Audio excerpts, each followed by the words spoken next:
তিন শ্রেণীর ব্যক্তির বিরুদ্ধে আল্লাহ বলেন আমি নিজেই কিয়ামতের দিন মামলা দায়ের করব। I will be against them in the day of judgment. Three categories of people I will be against them in the day of judgment. তিন শ্রেণীর লোক কিয়ামতের দিন তারা ছাড় পাবে না। আল্লাহ বলেন আমি নিজেই তাদের বিরুদ্ধে মামলা দায়ের করব। এর মধ্যে এক শ্রেণীর লোক হচ্ছে রাজুলুন ইস্তাআজারা জিরান ফাস্তাউফা মিনহু ওয়া লাম ইয়াতি আজরা।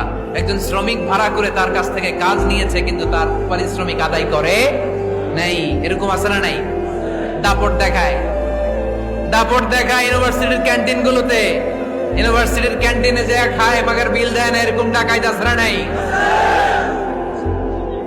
চায়ের দোকানে চা খায় আগে পরে দিমু, বিল দেয় না, আসরা নাই। দোকানে যে পণ্য কিনে বিল দেয় না, পরে দিমু, আসরা নাই। কিয়ামতের দিন আল্লাহ তোরে মাস্তানি ছুটাবে, চিল্লা এখন ঠিক কিনা? আনা খাসমুহুম, আমি নিজেই তাদের বিরুদ্ধে মামলা দায়ের করব। কথাটা কার?